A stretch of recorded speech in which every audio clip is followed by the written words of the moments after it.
Wo bleibt das Futter? Auch wenn die Hirsche in Bernhard Kirchbielers Revier bei Schörlang um diese Jahreszeit keinen Hunger mehr fürchten müssen, sie haben sich über den Winter daran gewöhnt, dass er ihnen täglich das All-Inclusive-Buffet auffüllt.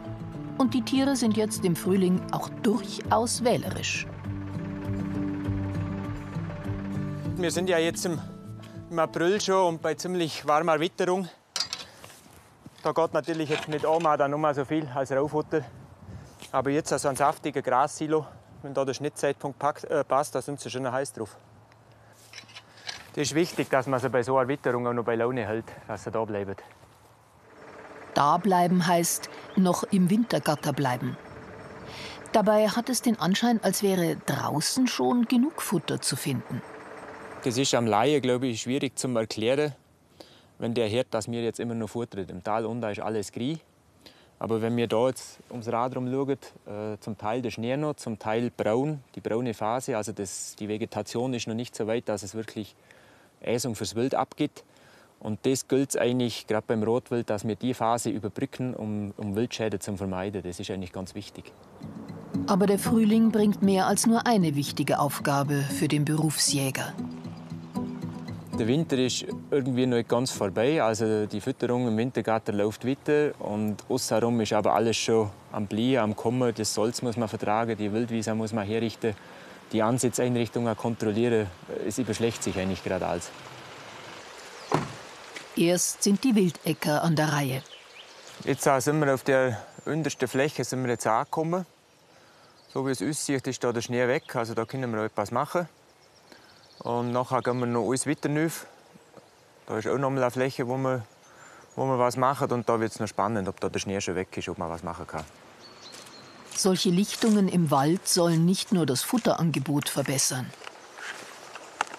Wenn wir die Fläche nicht bewirtschaftet hätten, dann hätte die innerhalb kürzester Zeit zuwachsen mit Wald. Und das wäre natürlich gut, weil so ist das Äsung fürs Rotwild und auch für viele andere Tierarten Lebensraum. Mit etwas Gartenarbeit am Rande der Forststraße ist es nicht getan. Das Revier erstreckt sich über mehr als 1000 Höhenmeter. 30 Kilogramm Dünger müssen hinauf ins nächste Stockwerk, doch der bleibt vorerst im Sack. Das ist jetzt daheim eigentlich fast, wie ich gedacht habe, dass die Fläche noch unter dem Schnee liegt. Ist aber auch ganz normal um die Jahreszeit. Wir sind jetzt fast 3-4 Wochen früher dran, wie es ist. Das ist jetzt auch ein bisschen schlimm. Ich brauche da insgesamt 3 Säcke von dem Dünger. Den deponiere ich jetzt daheim. Und so bis in 14 Tagen, 3 Wochen, wenn jetzt nicht nochmal ein Schnee kommt, dann denke ich, ist das so weit ausgearbeitet und nachher kann man den Magnesia nicht ausbringen. Der Sack bleibt zu. Dafür kommt die Hacke zum Einsatz. Verschlammte Gräben müssen freigelegt werden. Wir haben im Unterland halt eine Wildwiese mit schwerem Maschinengerät bewirtschaftet. Da käme halt ein Traktor mit Mulcher. Und für so einen Graben hat man wahrscheinlich einen Bagger. Und der macht halt noch einen Meter tiefen Graben, wo er ein paar Jahre herhebt. Und ich mache das jetzt halt so von Hand jedes Jahr. Weil wenn man das nicht machen würde, das sieht man ja, was da Schlamm drin ist. Dann wird das alles zu verlanden und die Wiese halt vernässen. Das ist Biotoppflege.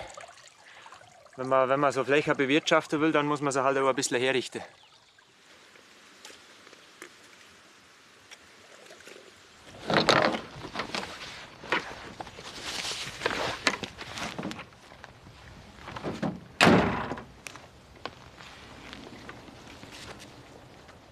Ja gut, wir gehen jetzt da rauf und machen Stangen für einen Hochsitz. Den haben wir schon seit längerem in Planung. Und jetzt, weil der Winter vorbei ist, nehmen wir das in Angriff.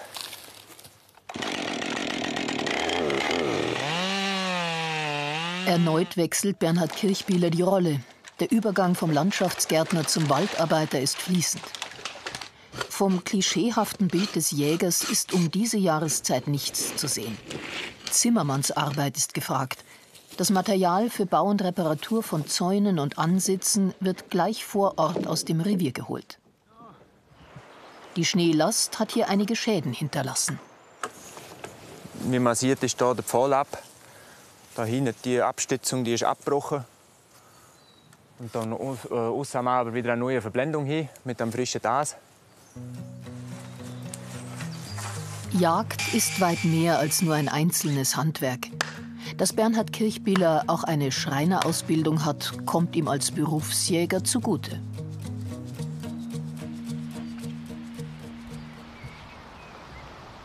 Es ist ein Outdoor-Beruf und alpine Reviere wie seines stellen hohe Anforderungen. So sind Kondition und Trittsicherheit im weglosen Steilgelände unverzichtbar. Nicht nur beim Austragen von Salzsteinen. Wir bringen das Salz jetzt im Frühling aus, nach dem Winter. Und unterstützen dabei das Wild während dem Haarwechsel.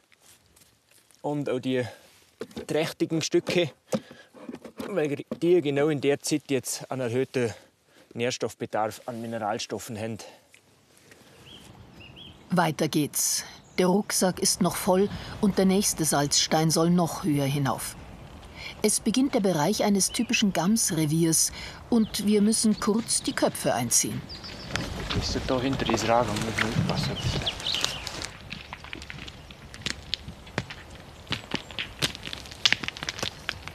Bernhard ist zufrieden mit seinem Gamsbestand.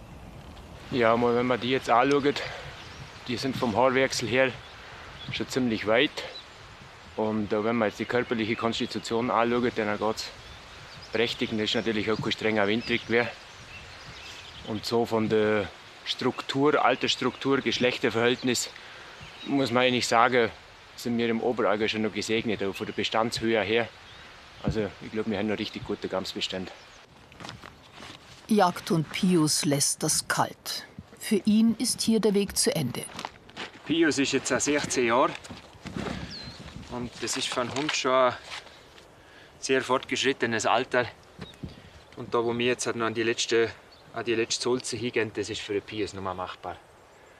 Der wartet jetzt da, bis wir wieder kommen. So schwarze, gell? Pius sieht es gelassen.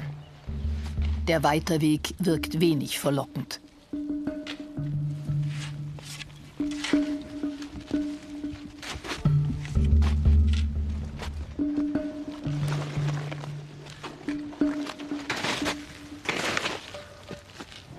Das Gelände ist ideal für Gämsen. Die steilen Grasflanken sind früh im Jahr schneefrei und die Tiere kämen sicherlich auch ohne den Menschen zurecht. Doch mit dem Salz kann der Jäger den Tieren gerade in der Übergangszeit etwas Gutes tun. Es ist oft ein einsamer Beruf und nicht jeder kommt mit den vielen Facetten der Arbeit und der Abgeschiedenheit zurecht. Bernhard Kirchbieler lebt seine Passion seit nunmehr 19 Jahren. Wenn er seinen Beruf in einem Wort beschreiben soll, dann nennt er ihn schlicht einzigartig.